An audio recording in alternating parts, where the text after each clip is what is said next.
दृष्टि है इसके ऑडियो आर्टिकल प्रोग्राम में आपका स्वागत है।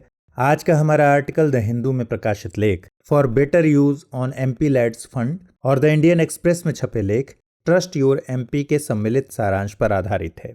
इसमें टीम दृष्टि के इनपुट्स भी शामिल हैं। यह ऑडियो आर्टिकल सामान्य अध्ययन प्रश्न पत्र 2 के राज्य व्यवस्था खंड से जुड़ा है। तो आइए लेख की शुरुआत करें। एमपी लैड्स फंड और संबंधित मुद्दे। हाल ही में केंद्रीय मंत्रिमंडल ने कोविड-19 की चुनौती से निपटने और फंड जुटाने के लिए अगले 2 सालों तक members of parliament local area development scheme यानी एमपी लैड्स अर्थात संसद सदस्य स्थानीय क्षेत्र विकास योजना को स्थगित करने और अगले 1 साल के लिए सभी संसद सदस्यों के वेतन में 30% की कटौती करने का फैसला किया है। सरकार ने संसद सदस्य वेतन भत्ता और पेंशन अधिनियम 1954 में संशोधन के लिए एक अध्यादेश जारी किया है। इस अध्यादेश के जरिए सांसदों के वेतन में कटौती होगी। वेतन कटौती से मिली रकम और एमपी लैड्स फंड जो लगभग 7900 करोड़ रुपए से ज्यादा है, इन राशियों को कंसोलिडेटेड फंड ऑफ इंडिया यानी भारत की संचित निधि में जमा किया जाएगा। एमपी लैड्स के स्थगन और सांसदों के वेतन में कटौती के संदर्भ में ये बदलाव 1 अप्रैल 2020 को शुरू हुए वित्तीय वर्ष से लागू हो गए। सरकार ने साफ किया है कि इसके तहत केवल संसद सदस्यों के वेतन से कटौती की जाएगी। सदस्यों के अन्य भत्तों और पूर्व सांसदों की पेंशन से कोई कटौती नहीं की जाएगी। गौरतलब है कि बीते माह सरकार ने एमपी लैड स्कीम की गाइडलाइंस में संशोधन करके इससे धन के एक मुश्त उपयोग की अनुमति दी थी, ताकि सांसद इस योजना के तहत आवंटित निधि का इस्तेमाल कोविड-19 से निपटने में कर सकें। इसके बाद कई सांसदों ने अपने अपने क्षेत्रों में कोरोना वायरस से निपटने के लिए mask, PPE kit, testing kit जैसे उपाय भी किए थे। लेकिन अब सांसद निधि स्थगन के फैसले पर विपक्षी नेताओं ने ऐतराज जताया है। उनका कहना है कि सांसद निधि स्थगित करना जनहित में नहीं है। इससे जहां ग्रामीण विकास कार्य प्रभावित होंगे, वहीं ग्रामीण रोजगार पर भी गहरा असर पड़ेगा। इस पैसे से वे अपने निर्वाचन क्षेत्र की जनता की मदद कर सकते हैं। अगर यह निधि स्थापित होती है तो इसका प्रतिकूल प्रभाव सीधे सांसदों के इलाके की जनता पर पड़ेगा। आलोचकों ने एमपी लैड्स फंड के निलंबन को संघीय ढांचे का विरोधी और सरकार द्वारा शक्ति को केंद्रीकृत करने का एक प्रयास करार दिया है, जो संसद के सदस्यों को शक्तिहीन बनाता है। ऐसे में सवाल है कि क्या राजनीतिक नफे नुकसान के लिए सांसद निधि का समर्थन या विरोध करना सही है? क्या वाकई इसके बूते जनता के विकास का सरकारी वायदा पूरा होता है? इन सवालों के साथ बात करते हैं एमपी लैड स्कीम और उससे जुड़े मुद्दों की। आइए सबसे पहले जान लेते हैं संसद सदस्य स्थानीय क्षेत्र विकास योजना यानी एमपी लैड्स के बारे में। यह भारत सरकार द्वारा वित्त पोषित एक ऐसी योजना है जिसमें संसद के जनप्रतिनिधियों को अपने निर्वाचन क्षेत्र में सरकारी योजना से छूट रहे विकास कार्यों को पूरा कराने के लिए फंड मिलता है।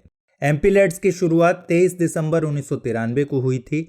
इस स्कीम का मकसद सांसदों को अपने निर्वाचन क्षेत्रों में स्थानीय ज़रूरतों के आधार पर स्थायी सामुदायिक परिसंपत्तियों के सृजन पर जोर देते हुए विकासात्मक प्रकृति के कार्यों की सिफारिशें करने के लिए सक्षम बनाना है। शुरुआत में योजना के तहत प्रत्येक सांसद को दी जाने वाली रकम मात्र 5 लाख रुपए सालाना थी, जिसे 1998-99 में बढ़ाकर 2 करोड़ रुपए कर दिया गया था। बाद में 2011-12 में इसे फिर से बढ़ाया गया। अब मौजूदा वक्त में इस योजना के तहत प्रत्येक सांसद को हर साल अधिकतम 5 करोड़ रुपए आवंटित किए जाते हैं, ताकि वह अपने निर्वाचन क्षेत्र में स्थानीय विकास कार्य करवा सके। यानी एक सांसद को अपने 5 साल के कार्यकाल में 25 करोड़ रुपए आवंटित किए जाते हैं। इस योजना के जरिए संसद सदस्य, चाहे वे लोकसभा के सदस्य हों या राज्यसभा के, अपने अपने संसदीय क्षेत्रों में स्थानीय ज़रूरतों के मुताबिक विकास कार्यों को शुरू करने के लिए सुझाव दे सकते हैं। लोकसभा सांसद अपने निर्वाचन क्षेत्र में और राज्यसभा सांसद अपने निर्वाचित राज्य से किसी एक या उससे ज़्यादा जिलों में कार्यों की सिफारिश कर सकता है। लोकसभा और राज्यसभा के मनोनीत सदस्य देश के किसी भी राज्य में अपनी पसंद के एक या अधिक जिले चुनकर काम करवाने की सिफारिश कर सकते हैं। इसके अलावा सांसदों को हर साल एमपी लैड्स फंड से अनुसूचित जाति के लोगों के निवास क्षेत्रों में 15% और अनुसूचित जनजाति निवास क्षेत्रों में 7.5% के लागत कार्यों की सिफारिश करना जरूरी है। इसके तहत सांसदों को उनके संसदीय क्षेत्र की जरूरतों के आधार पर जिला कलेक्टर को कुछ कार्यों को कराने का सुझाव देना होता है। यानी इसमें सांसद अनुशंसाकर्ता की भूमिका में होते हैं, जबकि जिला कलेक्टर्स क्रियान्वयनकर्ता की भूमिका में। अब समझते हैं कि इस योजना के क्रियान्वयन की प्रक्रिया क्या है और इसके तहत किस तरह के कार्य किए जाते हैं। एमपी लैड्स स्कीम के क्रियान्वयन की बात करें तो फरवरी 1994 तक यह योजना ग्रामीण विकास मंत्रालय के नियंत्रण में थी, लेकिन अक्टूबर 1994 से इसे सांख्यिकी और कार्यक्रम कार्यान्वयन मंत्रालय को स्थानांतरित कर दिया गया। अब एमपी लैड्स फंड के तहत योजनाओं के क्रियान्वयन के लिए नीति निर्माण, धनराशि जारी करने और निगरानी तंत्र के निर्धारण का काम सांख्यिकी और कार्यक्रम कार्यान्वयन मंत्रालय करता है। कोई सांसद जिस जिले को नोडल जिले के रूप में चुनता है, उसे इसकी सूचना सांख्यिकी और कार्यक्रम कार्यान्वयन मंत्रालय के साथ साथ राज्य सरकार और उस जिले के कलेक्टर को देनी होती है। जिला प्रशासन सांसद निधि योजना के नियमों को ध्यान में रखते हुए सांसद के सुझावों के आधार पर इन कार्यों को पूरा करते हैं। इस स्कीम की रकम संबंधित जिले के प्रमुख जिला कलेक्टर या जिला मजिस्ट्रेट या नोडल अधिकारी के खाते में 2.5 करोड़ रुपए की 2 किस्तों में भेजी जाती है। एमपी लैड्स के तहत आवंटित होने वाली राशि नॉन लैप्सेबल है, यानी किसी वित्तीय वर्ष में अगर रकम खर्च नहीं हो पाती तो यह लैप्स नहीं होती और इसे अगले वित्तीय वर्ष में खर्च किया जा सकता है। इस स्कीम के तहत सांसद राष्ट्रीय प्राथमिकताओं वाले कार्य जैसे पीने का साफ पानी, शिक्षा, सार्वजनिक स्वास्थ्य, स्वच्छता और सड़कों के निर्माण जैसी स्थायी परिसंपत्तियों के सृजन से जुड़े कुछ कार्यों का चयन कर सकते हैं। साथ ही इसके तहत बाढ़, अकाल, चक्रवात, भूकंप, तूफान और सुनामी आदि आपदाओं से ग्रस्त क्षेत्रों में कार्यों को कार्यान्वित किया जा सकता है।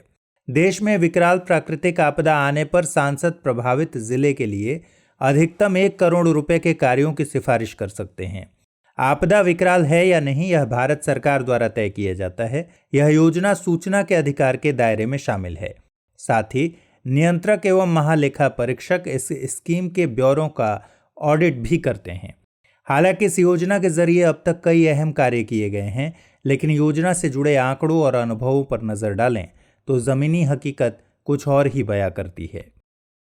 ऐसे में सवाल उठता है कि इस योजना के क्रियान्वयन की जमीनी हकीकत क्या कहती है। एमपी लैड्स योजना के क्रियान्वयन के संदर्भ में सरकारी आंकड़े बेहद निराश करने वाले हैं। इन आंकड़ों के मुताबिक 16वीं लोकसभा के 542 सांसदों में से 298 सांसदों ने अपने कार्यकाल में एमपी लैड्स फंड के तहत सालाना मिलने वाले 5 करोड़ रुपए में से एक भी रुपया खर्च नहीं किया। यहां तक कि प्रधानमंत्री नरेंद्र मोदी ने अपने निर्वाचन क्षेत्र वाराणसी में भी फंड के अंतर्गत मिले रुपयों का केवल 16% का ही इस्तेमाल किया। सरकार के मुताबिक फंड के तहत कुल अनस्पेंट अमाउंट 31 मार्च 2019 तक 4103.97 करोड़ रुपए था। आधिकारिक आंकड़े यह भी बताते हैं कि इस योजना के तहत सांसदों को मिलने वाला धन उन मदों में खर्च नहीं किया जा रहा जिनके लिए इस योजना का जन्म हुआ था, बल्कि इसका प्रयोग एयर कंडीशनर, एसयूवी गाड़ियों आदि के लिए किया गया। ऐसे कई उदाहरण मिलते हैं जब सांसदों ने अपने राजनीतिक प्रभुत्व का इस्तेमाल करते हुए योजना के नियमों को अपने हितों के मुताबिक ढाल लिया। यह भी देखने में आया है कि सांसद अपने व्यक्तिगत और राजनीतिक फायदे के मुताबिक निधि को खर्च करवाते हैं। राजनीतिक विश्लेषकों की माने तो सांसद इस निधि की मदद से अपने चुनाव जीतने की संभावनाओं को बढ़ाने की कोशिश करते हैं। सांसद निधि खर्च करने के समय से जुड़े आंकड़े देखें तो पता लगता है कि खर्च के पैटर्न में एक पॉलिटिकल बिजनेस साइकिल मौजूद है। वर्तमान सांसद अपने चुनाव से ठीक पहले सांसद निधि को तेजी से खर्च करते हैं ताकि उनके जीतने की संभावनाएं बढ़ सकें। इस रूप में देखें तो योजना के क्रियान्वयन की नाकामयाबी न केवल जनप्रतिनिधियों की उदासीनता जाहिर करती है, बल्कि सरकारी व्यवस्था में मौजूद खामियों को भी उजागर करती है, जो बताती है कि स्कीम के क्रियान्वयन में मुश्किलें कम नहीं हैं।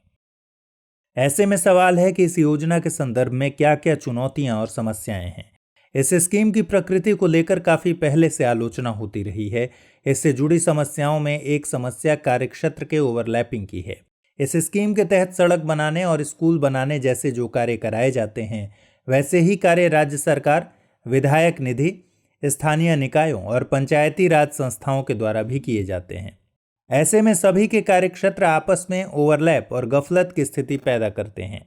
कई संविधान विशेषज्ञों ने इस स्कीम को शक्तियों के पृथक्करण के सिद्धांत के खिलाफ बताया है। उनका मानना है कि जनप्रतिनिधियों का काम कानून और योजनाएं बनाना है, जबकि उनके क्रियान्वयन का जिम्मा कार्यपालिका का है। ऐसे में यह स्कीम शक्ति के पृथक्करण के सिद्धांत का उल्लंघन है।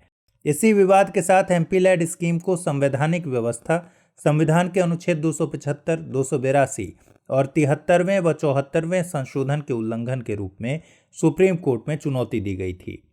2010 में सुप्रीम कोर्ट ने इस मामले में टिप्पणी करते हुए कहा कि चूंकि इस स्कीम में सांसद केवल सिफारिशकर्ता की भूमिका में होते हैं और क्रियान्वयन की जिम्मेदारी स्थानीय अधिकारियों पर होती है, इसलिए यह स्कीम शक्ति के पृथक्करण के सिद्धांत का उल्लंघन नहीं करती। लेकिन इस टिप्पणी के बाद भी कार्यक्षेत्र के अतिक्रमण का मुद्दा बना हुआ है।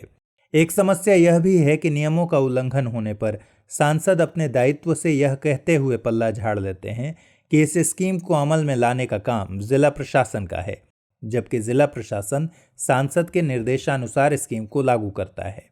ऐसे में नियमों का उल्लंघन होने की स्थिति में किसी की भी जवाबदेही तय नहीं हो पाती। सांसद निधि के प्रोजेक्ट पर कौन सी कार्यकारी संस्था काम करेगी, इसमें भी मतभेद उजागर होने से कार्य प्रभावित होते देखा गया।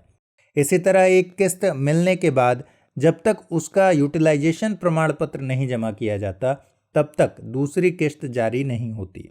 ऐसे में कई बार कागजी कार्यवाही के बीच जनहित के काम लटके रह जाते हैं। एमपीलैड स्कीम के मुताबिक सांसद सिर्फ कार्यों की अनुशंसा कर सकते हैं, जबकि असल में होता यह है कि सांसद अनौपचारिक रूप से जिला प्रशासन को बताते हैं कि काम किसे दिया जाना है। इनमें ज्यादातर उनके करीबी लोग शामिल होते हैं। इस स्कीम पर यह आरोप भी लगते रहे हैं कि उन स्थानों पर सांसद निधि से अधिक काम किए जाते हैं जहां उनके समर्थक ज्यादा होते हैं। कभी कभी राजनीतिक कारणों से भी इस स्कीम के प्रोजेक्ट्स को रोकने की कोशिश की जाती है, खासकर ऐसे राज्यों में जहां केंद्र और राज्यों में अलग अलग दलों की सरकारें होती हैं। स्कीम पर एक आरोप यह भी है कि सरकार ने सांसद निधि के स्वरूप में समानता रखते हुए क्षेत्रों की भौगोलिक विविधता की भी अनदेखी की है। उदाहरण के लिए पर्वतीय या पठारी क्षेत्रों की आवश्यकताएं और संसाधन मैदानी इलाकों से अलग हो सकते हैं। ऐसे में निधि की एकरूपता दोनों क्षेत्रों की आवश्यकताओं को समान रूप से पूरा नहीं कर सकती। इसलिए यह रवैया असमान और विभेदकारी विकास को बढ़ावा देता है। इसके अलावा इन स्थितियों को सुधारने की कोशिश नहीं की गई है, जो कि एक बड़ा सवाल खड़ा करता है। एमपीलैड से जुड़ी एक बड़ी चुनौती भ्रष्टाचार की है। लंबे समय से सांसद निधि को लेकर बड़े पैमाने पर भ्रष्टाचार की शिकायतें आती रही है। सीएजी की कई रिपोर्ट्स में भी इस योजना के क्रियान्वयन की गड़बड़ी का मसला कई बार उठाया गया। द्वितीय प्रशासनिक सुधार आयोग ने तो यहां तक कहा कि सांसद निधि और विधायक निधि में जिस पैमाने पर भ्रष्टाचार हो रहा है और जिस तरह जनता के पैसों का दुरुपयोग हो रहा है, उसे देखते हुए इन निधियों की व्यवस्था तुरंत बंद कर देनी चाहिए। ऐसे में जरूरी है कि इन समस्याओं का समाधान किया जाए। तो सवाल है कि आखिर आगे की राह क्या हो। इन दिनों पूरी दुनिया कोरोना वायरस की चपेट में है। भारत में भी कोविड-19 संक्रमण के मामले और मौतों का आंकड़ा लगातार बढ़ता जा रहा है। ऐसे में कोरोना वायरस से निपटने, स्वास्थ्य सेवाओं को बेहतर करने और सरकार के हाथ मजबूत करने के लिए सांसद निधि का स्थगन एक बेहतर कदम हो सकता है। इससे जो रकम बचेगी उसका कोरोना वायरस के खिलाफ लड़ाई में इस्तेमाल हो सकेगा। साथ ही एमपीलैड स्कीम की आलोचना जिन बिंदुओं पर की जाती रही है, स्थगन के बाद उस पर पुनर्विचार करने का लंबा वक्त मिल गया है। लेकिन जनता के बीच सुविधाओं को उपलब्ध कराने और अधिक विकेंद्रीकृत व्यवस्था बनाने के लिए एमपीलैड्स की भूमिका को अस्वीकार नहीं किया जा सकता। इसलिए सरकार को विपक्षी दलों की चिंताओं पर भी विचार करना चाहिए। योजना के क्रियान्वयन में व्यावहारिक खामियों को दूर करते हुए यह तय करना होगा कि एमपीलैड के जरिए किन किन मदों में फंड खर्च किया जा सकता है, विधायक निधि किन मदों में खर्च की जाए और पंचायती राज व स्थानीय निकायों की क्या जिम्मेदारियां हों। जब तक इसे परिभाषित नहीं किया जाता, ओवरलैपिंग होती रहेगी। इस फंड के अंतर्गत होने वाले कार्यों की निगरानी जिला प्रशासन के द्वारा की जाती है, जिसमें पारदर्शिता लाए जाने की जरूरत है। एक ऐसा नया ढांचा बनाए जाने की जरूरत है जिसमें पारदर्शिता और जवाबदेहिता सुनिश्चित हो सके।